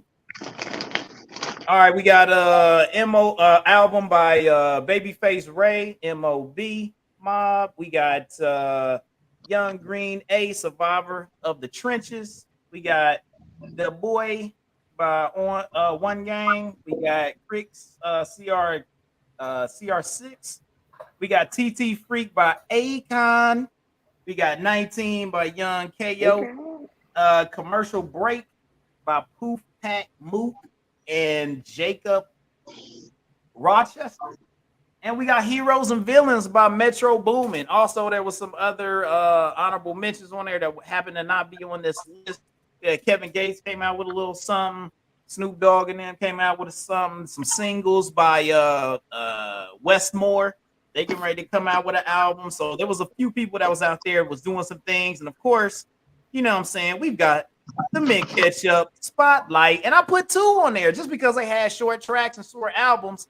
But that Akon, TT Freak, he went back to a little you know what I'm saying, the Africa type style with it. Got 7 tracks. It's nice. It's a nice one. You know what I'm saying? I enjoyed it. If you want that vibe, give you that vibe, a little African Afro beat type deal. So enjoy that. Probably fuck more than that in slow motion. So good songs on there. And then Kevin Gates, he had FYP, 6 tracks.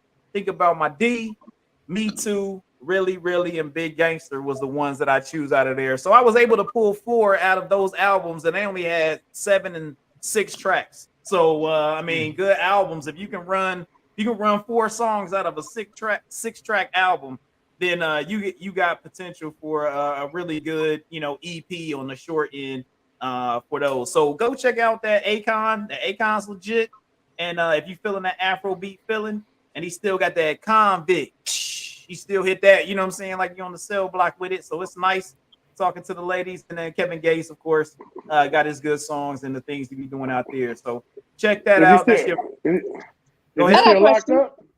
No, he's not locked up. He over in Africa. know, you know what I'm saying? Putting out solar panels and making Africa Clean Africa water great and stuff. again. He's doing a lot of stuff over there. Yeah, he over I there have making I have a Africa good great. question though. What's The up? Kevin Gates album, the one where it was the Really, Really and the Yeah. Big Gangster, was they remakes of his originals, or are they just? That's how I wanted to. Yeah, this one came out on the 25th, so it may have been I haven't followed Kevin Gates like that. To be honest. So Big Gangster was out before. So I don't. Yeah. I mean, the songs I know Really, Really was out before, but did it come out on an album before? Yes. Or was it just a single? Yeah. No, No, it was on his second CD, I think. Yeah. The second Okay, one so he then put out. there may be some other stuff. So I'm not totally sure on that whole I- deal. So, but I that was do- something that showed that it was out the On that- 25th, November Right. 25th. My Big Gangster. On this a new deal. Right. So, And that's why but I said, that's why I was wondering, like, well, did he remake it or added a different verse, or like what did he do to it that, you know, but I mean, I'm sure there's people who put out music who re-release their music, aka Taylor Swift. I ain't mad at it. Yep, aka freaking Eminem did it. Like he had an album that we reviewed earlier this year that he kind of put a whole bunch of his previous songs on. So yeah, so that may have been the thing. There was something that I saw that was new. It came out, listened to it. It was a good listen. And also, you know, I haven't seen Akon come out with anything in a while. So that was actually what I had on there, and he had some good songs on there. So if you like some Afro beats, he went back to the motherland and put up some solar panels and made some music. You know what I'm saying? So we out there making sure water good and songs is good. You know what I'm saying? Doing his thing. All right, so, you know.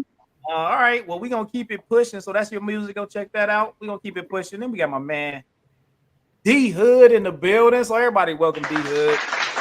We're gonna go ahead and hit this little interview pop up. So if you don't know, you know what I'm saying, everybody out there, D Hood, one of my good friends from the Columbus area. We met up because our wives worked together and ended up at, like, I don't know, a Christmas party or something. And we was looking at each other like, hey, what's up, man? You black and I'm black, what's cracking? And Well, I mean, you know, I mean, now y'all in the Jerry Jones situation. Yeah. We was like, hey, what's going on? You know what I mean? So then we started chopping it up, man. It was cool. We ended up hanging out a lot, man. It was boxing aficionado, you know, a veteran of the naval service, you know what I mean? And a good man out there, raised 2 fantastic young men, you know what I'm saying, out here making sure that black young men are going out here and being successful and having goals and being productive out in the community. And he's one that's done that, you know, and also another married man for a long period of time out here showing black love and just love in general. So, you know what I'm saying, it's a good thing to have my man D on the spot. So talk to me, D, man. What really got you in, coming from Oklahoma? What pushed you into you know, the naval service and veteran and patriotism in that area? Talk to me how that got started. Yeah, so thanks for having me. You know what I mean? No problem. Yeah, so started out in the military. You know what I mean? I was going in a different direction. College wasn't really in my future. You know what I mean? I didn't really see myself at a college. You know what I mean? And, mom was like, "Yeah, well, you don't gotta go, but you just can't stay around here. You know what I mean? Because too much stuff was going on." So yeah, I joined the Navy. My older brother was in the Navy, so I followed his path. You know what I mean? Did my time, served my country. You know what I mean? With honor and dignity, and got out with my honorable discharge. Yeah, there you go. There you go. So what ended up getting you besides looking at the college deal and that not necessarily being the path that you wanted to go on, after your military service, like where were you able to navigate from there? What pulled you, what moves you after getting out of service? Yeah, so I was heavily influenced by my grandfather, who was an electrician, right? So he believed in working with your hands. You know what I mean? He passed that on to my brothers and I. You know what I mean? So when I joined the Navy, I was a diesel mechanic. Got out. Still wanted to work with my hands. You know what I mean? But I wanted to do something different, just because I couldn't stand the smell of diesel fuel. Believe it or not, you know what I mean? But Yeah. like went to HVAC school. Worked as an HVAC technician. Did food service. I will say you don't see a lot of us in that field, and I wish like hell there were more of us. And but yeah, ended up working my way up into management, and in a leadership role, trying to influence young Black professionals like myself. They're looking for a path. Like it wasn't like when I grew up where people kind of looked down on people who were in the skilled trades, and they believe you weren't a critical thinker. But I found out it's quite the contrary, because when you work with your hands, you have to be a critical thinker, because you have to see things that aren't there sometimes. Yeah, that's I like it. I fantastic. like it. Yeah, I know for my son, he's very much has that mechanical engineering type mind, I'm saying, really looking to tinker and build things and trying to find those deals. So that's a really good thing. And I know, that was one thing, especially, the United States is kind of lacking in, is having those people that are working with their hands right now and being able to go out and fix things, and that's what a lot of people and a lot of people that we need right now in the United States has been going on. So how do you feel that your profession influenced your sons, and what did you take from your job and working with your hands that were things that you could teaching your sons, and how did that influence them that you could see? Funny story, man. When I was a kid, man, my grandfather, he said, "Hey, listen, you need to learn to do things for yourself, man, because when you invite another man into your house, man, to do things, you're inviting trouble." And then he pointed at my grandmother, right? And at the time, I didn't get it, right? You know what I mean? But then, like as I got older, I realized you better be able to service your lady's needs. You know what I mean? Right. And Okay. if you can't do it, you better find somebody to do it and get it done. Yeah. And so, what I passed on to my sons is they kind of watch me, go through my career and everything like that. Some jobs I hated, some jobs I loved. But the thing is to find your own path, right? And that's the message that I want to pass on to them, is to find your own path, find something that you're passionate about, and learn how to make money off of it. That's fantastic. Yeah, because I know your sons. They got was it the hood? What's their business they put together? They got landscaping business. You know what I mean? They got a clothing line. They're selling products. They have very entrepreneurial mindset. I'm very, very proud of those dudes, man. Very, very proud of them. And they're good looking. You know what I mean? Got all the looks from their mother, because I know she's in the chat. You know what I mean? Like, got a big up, Nikki, right, big up. Right. No. Right. Yeah, no, but just to have a hustler's mindset, you know what I mean, and not, you don't have to be a Kanye West, a multi-billionaire or whatever, you know what I mean, but you do need to have, you do need to be able to afford freedom, right? And that's what it's about. You know, when you're financially conscious and you have a financial awareness about you, it allows you a certain amount of freedom within your life. Yeah. That's a big thing. Any Razim, you got any thoughts, any questions? Yeah, man. So a couple things. I remember I see you mentioned the Navy, right? Yes, sir. So December 3rd. No, not December 3rd. What is it? Can't remember what day we gotta play. We gotta play y'all soon. Matter of fact, Army. You see, y'all. The Army. That's next weekend, right? The 10th. That's next weekend, yeah. Army Navy. The Army Navy game. You know what I'm saying? I'm Yeah. trying to figure out, like, once y'all lose the Army,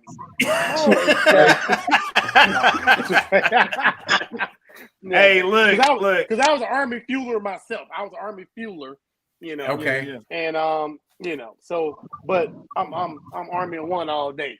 You know what I'm saying? Lofton switched up on us. Hey, look, I served too many years in the blue. You see where I mean? Yeah. Look, I'm flying high now. You know what I mean? But anyway, bro, hey, no, Traitor. I'm just joking. Yeah, traitor. So I'm just joking around now. Honestly, bro, first of all, as a father, I have sons and daughters, but as a father to sons, man, and a positive role model. Like I said earlier, mentioned earlier, I coach 12-year-old AAU football or whatever, and I do it for the mentor part of it.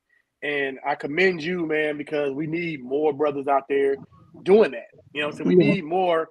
You know, a lot of people say we don't have enough role models, and what gets me is, you know, a lot of times, people try to say that the black men are absent in the home, you know, and they fail to kind of recognize that black men are there. You know what I'm saying?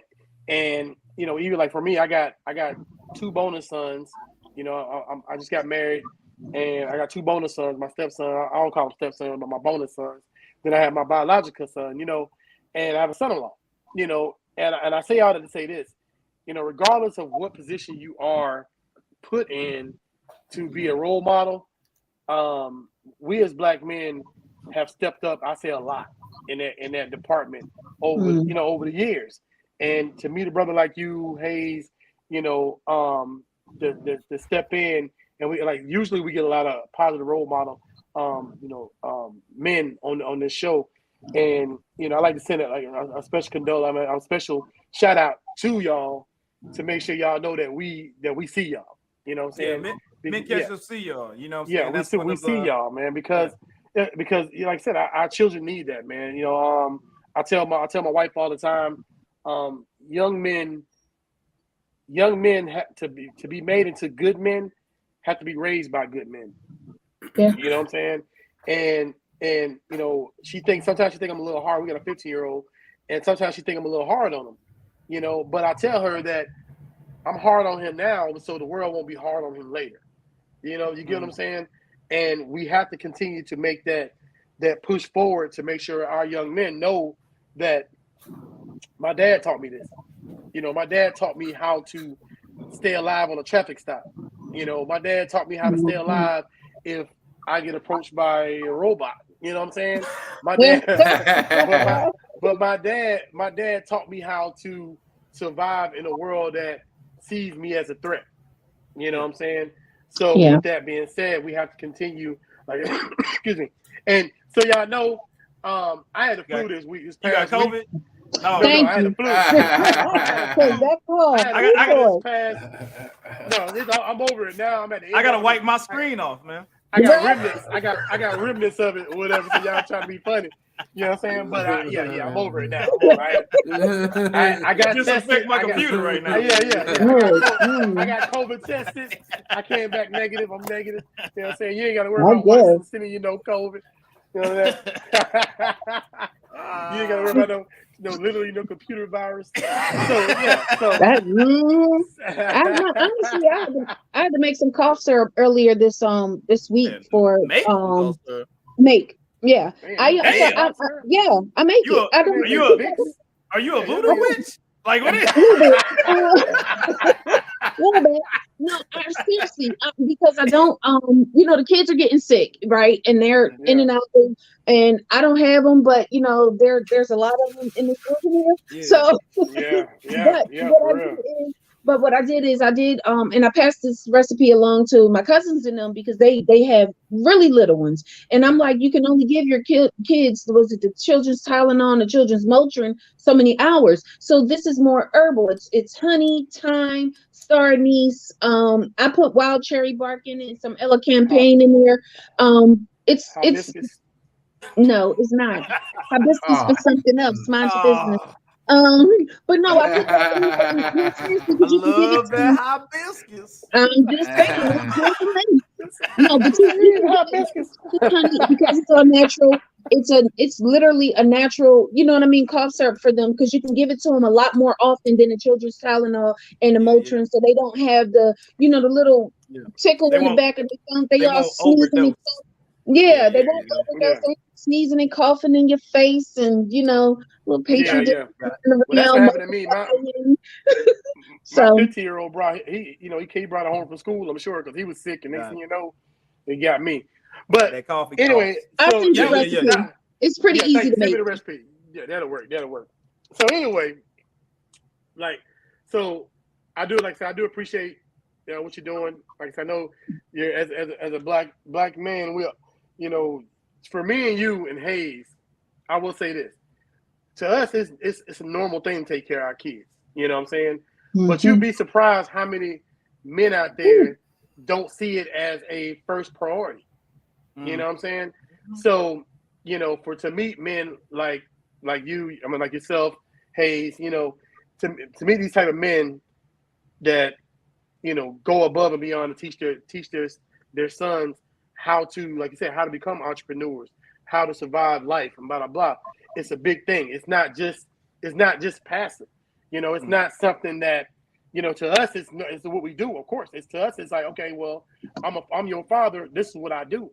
You know what I'm saying? But you'd be surprised how many men out there don't have that same common sense.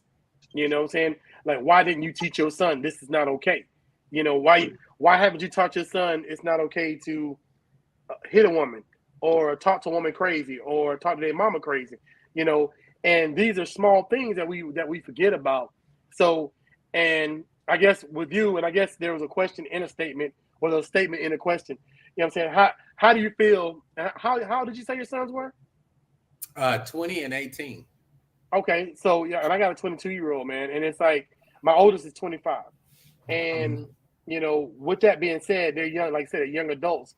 And how do you feel that? Do you ever feel the frustration of being able to introduce them to the world?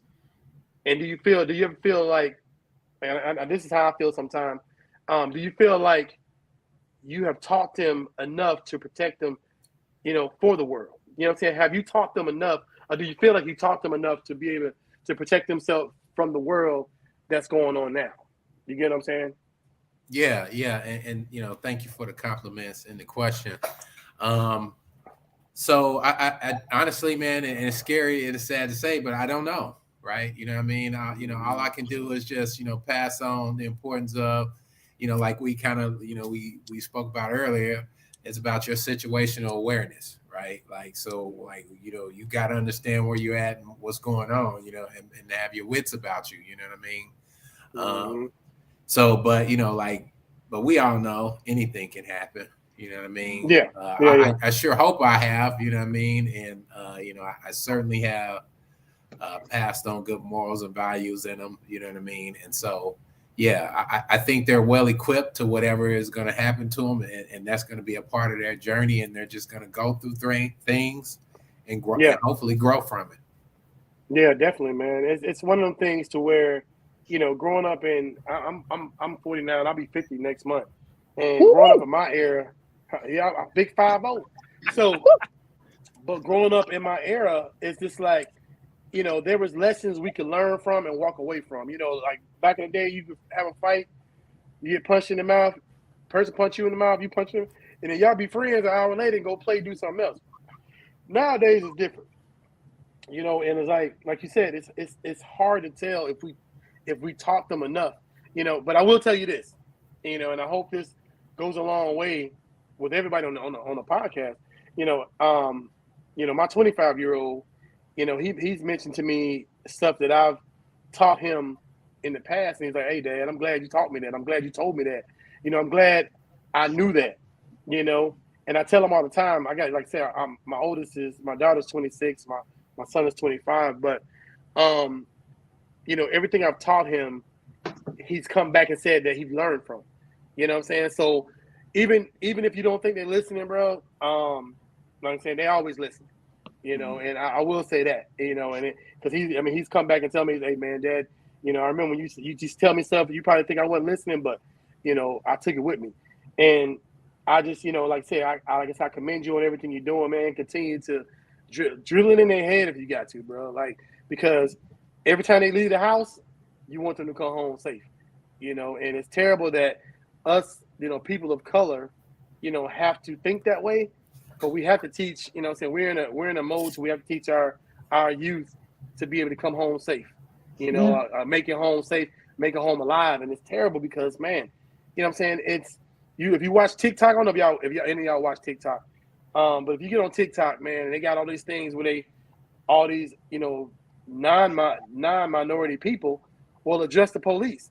Well, I ain't got to give you my ID. I ain't got to do this. And I tell my kids all the time, first of all, you live by a different creed. You know what I'm saying? If a police ask you for your ID and you got your ID, give them your ID. You know what I'm saying? Don't escalate the drama.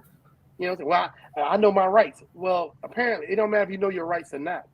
You know what I'm saying? Knowing your rights means nothing when you're dead. You know what I'm saying? And black men are always seen as being hostile. So we have this reputation where black people in general, even black women, we automatically are seen as being hostile people, and which we aren't. There are a few bad apples in every barrel, of course, but I've never popped off on the police. And I tell my sons, I'm like, "Listen, man, this is how you got to address the situation to stay alive. You'll never be able to fight it. You're not gonna be able to fight the police on the street. You know what I'm saying? Give them your ID, clear your name, walk away, deal with it in court if you want to. You know what I'm saying? But the bottom line is make a home safe. But anyway, man, I'm gonna get off my soapbox, man. Like I said, I commend you for what you're doing with your sons, man. Thank you for your service, of course. Thank you. You're Navy, you know what I'm saying? Yeah, no problem. Although you're Navy, you know what I'm saying? Hey, but once again, D, thank you so much for coming through and hanging out with us for a little bit, learning about your background, learning about your influence and how you're putting out fantastic, young men out to the community. Remember out there, entrepreneurism, man. There ain't nothing wrong with working with your hands and being out there and making things happen. You know what I'm saying? There's all types of ways to be successful, and there's many different paths to that success. So you can always go all types of different ways and be a great influence and affect the community in a positive way. And put out great human beings, man. That's what everybody trying to do. That's the biggest thing. It's like you're trying to put out great human beings, man. It's about being a great human being. So we really commend you, man. You always one of those where I try to stop by when I'm back in Columbus and hang out with you for a little bit. And every time boxing come on, you know what I'm saying? I'll be like, man, I would be at D house right now. We'd be up here watching Tyson Fury pop that dude in the head, you know what I'm saying? Or whatever's popping off. You know what I'm saying? That Giovanni Davis fight about to be legit. It's like, so we really appreciate you one more again. Clap it up. Hey, I got two things. Two things. One, just to back on the working with your hands things. It's skills. Like skilled trades are in high demand, so there's opportunities for it, and you don't have to stay in it forever. You know what I mean? But if you're struggling, you don't know what you're struggling with finding your place, and whether you're a young person or older person. There's plenty of opportunities in skilled trades. It doesn't take long. It's a skill that's transferable. It can't be outsourced or anything like that. All right. And the next thing is, can I get the recipe for that scissor that you know what I'm saying? I got I sure will. I'll go ahead and I'll put it out. All right, man. Again, I appreciate y'all having me. I'm gonna jump off, man, and thanks. Hopefully I can come back some other time. Hey, for sure. Wait, we got one more segment, right?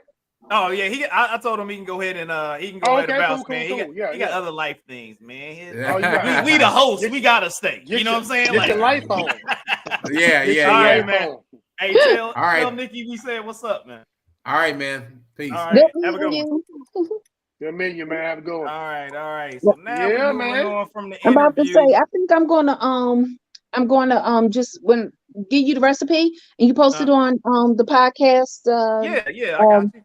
Yeah, we can throw it in there. That'd be legit. So we can pass it out to everybody that's out there. So Yeah. right now we're at our final segment. We didn't get to knock out the respect your deck deal, but we moving on to the top almost 4. So Roz, it is your week, sir. What's your top almost 4? So check this out. First of all, the top almost 4 is brought to you this week by a new company. If you live in the Orlando area, your boy just dropped a new business, and we are Just Fun and Games. Just Fun and Games is a bounce house wet slide rental. All right. We also gonna be launching mobile gaming trucks about 6 months out, but right now we're doing bounce houses and slides. So Just Fun and Games, look us up. If you're ever in Orlando having a little party or whatever, you need a bounce house for your special occasion. You know what I'm saying? Just Fun and Games is for you. Boom. Just Fun, letter N Games. Let's go. So listen, it's that time of the year. Woo, let's go. And listen, this is my favorite time of the year. You know what I'm saying? And you just like it ain't nothing. Yeah, it ain't nothing like. So we gonna do the top almost 4 this week is gonna be Black Christmas songs. Let's go. You know what I'm saying? Now, I got a couple of my honorable mentions. I don't know who sing this song. I meant to look it up earlier, but I didn't. What do the lonely do for Christmas?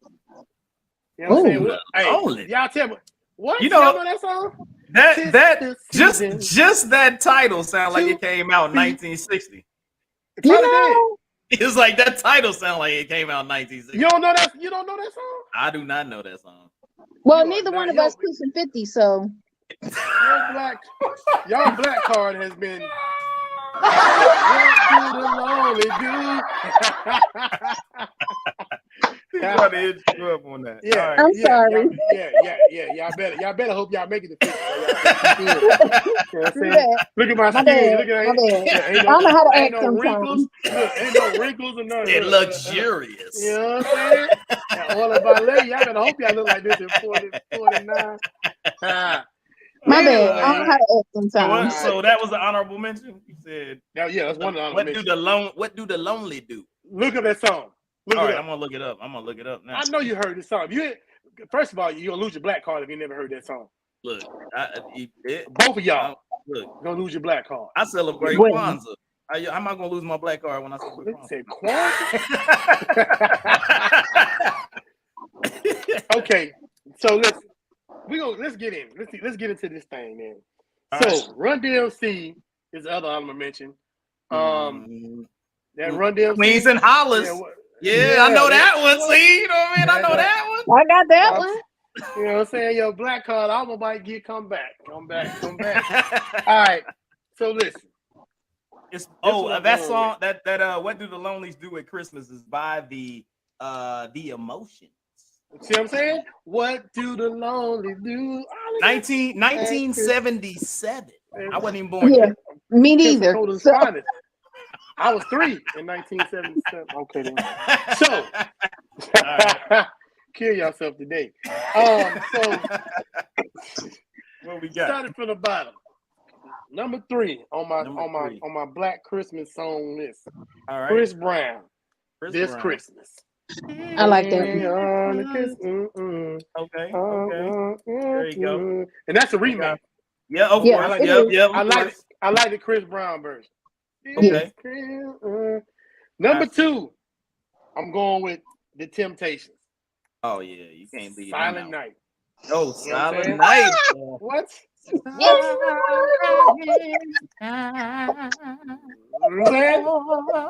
you gotta say it right. You gotta say the first part. In my mind.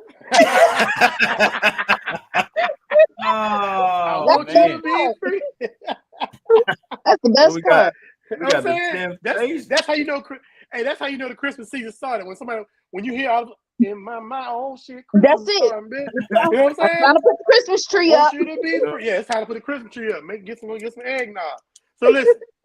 So number one on my list this year, and it's one of my favorite Christmas songs. You know what I'm saying? I'm going with Boys and Men, Let It Snow, featuring Brian McKnight. Yeah, You know what I'm boy. saying? Let it snow, but that's the shit though. You know what I'm saying? That's the jam. That's my That look, she that's my. So listen, Chris Brown this Christmas, Temptation, Silent Night, Boys and Men, Let It Snow. Go with it. Go ahead. I'm gonna let you pick it apart. Let's I go. mean, there's no Mariah Carey in there. In my mind, no, nigga, I'm so tired of that. I like Mariah Carey. Look, hold up. You know what? saying? You know why? You tired I of give her it? Because honorable it's mention that 'cause joint. Like, I mean, that's all play you can it- say. They play it all the time. That's how High start. Christmas starts. Aaliyah, Look, All it I don't even want matter. for start. Christmas No, is high you. start though. Like, she got all That's of the them. part. The I start. don't know. The start of that song is this how you know. You know, it's how you know Christmas is starting too. So I will say give it honorable mention. All right, I give it honor because I forgot about it. You know what I'm saying? But what other song? All right, so I mean, you know, yeah, I'm you said okay Black with the Chris Christmas. Brown in the My other, dog said. but that My Boys the dog Men said and 6ix9ine Brian boy. McKnight, they gotta go. Yeah. You said no They gotta 6ix9ine go. boys. I'm not here for it. I What you can't stand gonna that. get the girl for Christmas? Then what you gonna I want a little bit of this. Hey, you know what though? That. Look, you know what? I'm sorry. I would probably put Queens and Hollis in that top 3. If we going like really blackness, I'm putting Queens and Hollis in that top 3, and we got and Mariah Carey, right? So the emotions joint is dropping for me, and the what? who else? The emotions. The one that who? everybody never heard. Oh yeah, that was an honorable mention. That was an honorable mention. Right? Bro, hey. So Temptations, Brandon. I would say the Temptations. That's my boy Brandon. I would say the Hollis Queens boy, and then Mariah Carey. That would be. I'll probably put those 3. That would be my 3. You know what I'm saying? Gotta have the. You be like, oh shoot, got a little. We can get it up a little bit. You know what I mean? Christmas. Yeah, you got a little vibe, man. It can't be all. You might well put the Charlie Brown. You might put the Charlie Brown Christmas song in there. I don't like the only. I do like the Run DMC. I like that one. You know, putting that one first because when it's time to start decorating the Christmas tree and we start doing the thing, that's the jam. That's a good Christmas work song. You be like, you can get a little vibe with it. I'm gonna go with the In My Mind Silent Night because it's a classic. That's the joint. That's I do like the version of Just Christmas. Just because I like this because he was still young then, so he still had almost little boy type voice. I like that. I like that one. Mariah, let it snow. Let it snow. Let it snow's good. Let it snow's legit. That's a lot of them, man. But I don't like not the Boys the Men version though. I mean, that's his song. I do like. It's annoying. That voice is annoying. Too much. I don't want to hear that. Oh, you're talking about what? What's his name? Wayne or what? Wanye. Yeah, Wanye. I can't do it. EB. I can't do it. And then you talking about Brian McKnight on the song too. Brian McKnight do the same thing. You're hating. Why? How you hating on? Brian? I was just lost in the Boys and Men, so I mean I don't be hating on them. I don't like none of Brian McKnight's music. If that's his voice is annoying. His voice sounds like he's whining, and I just want to punch him in the face. Like, no. That's how I feel about Keith Sweat. Oh, I agree. Keith Sweat, him too. Two people I can't do. Keith Sweat and Kim. I don't like Kim. Kim sounds like a mosquito to me. Do it. Every time I hear Kim, I be like, like you buzzing the ear. It's a little pitchy. Yeah, I can't. It's a little pitchy. Yeah, but I hate. I hate whining ass dudes, and that dude Yeah. whined his Yeah. way in the Yes. bed. Yeah. You be like, nobody like Yeah. that. Who like That, that? Nobody want to that whine is their way in the bed. that is so utterly disgusting to me. It's just like, ew. No, That's- no on principle. Get out. Ugh. All right. Well, what we had? What was your list again, man? Redo your list, Chris man. Brown. Top 4. Chris Brown is Christmas. Number 3. Silent Night. Silent Night. Number 2 by the Temptations. And Let It Snow. And Let Boys It and Men. Snow. Boys and Men. All right. So yeah, Trash. hey, let us know. Let us know in the comments out there. Talk to me. Talk to us. Talk to the MKB. Let us know what your top 3 Black Christmas songs would be if you had to do that. You know what I'm saying? Talk to me. What y'all playing while y'all put your Christmas tree up? What y'all playing while y'all cooking Christmas dinner? What y'all playing when y'all open up the gifts? Talk to us. Let us know what the Black Christmas music y'all putting out there for everybody. And I got one question. What you gonna get that girl for? Oh, come on. What you gonna get that for? I want $500. What in the hell? That's that 69 boy, get the ball. Didn't even be a Christmas song, but it's for all those people that serve Christmas in the strip club. That's what they do. Jesus Christ. They ain't got no family. They just go. I ain't never been to the strip club on Christmas. I'll tell you that. 5 fresh gold chains.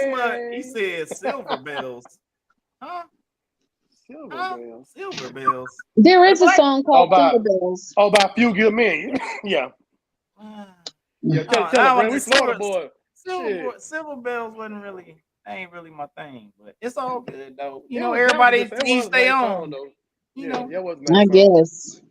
It is what it is. I like that Tony Bennett, nigga. That Tony Bennett and Lady Gaga bit. Hey. Oh, my bad. Hey. All right. Well, we about to get up out of here, man. It's been wait a minute. I got one more. Wait a minute. Come on. What we got? Nat King Cole. Oh yeah. There's some Nat. Some Nat is Chestnuts. Yes, that one. That right there. Yeah. I like that one. Yeah, I'm about to go drink some eggnog right now, man. That sounds good, actually. Oof. I can't do eggnog. I need to get some bourbon. That ain't it. Yeah, see? But you don't like eggnog? Nah, that ain't even it. You don't drink eggnog? What you like? I hit some apple cider on that joint. You know what I'm saying? I throw some cider or something, but eggnog. That's your white side coming out. That's your white side. Are you serious?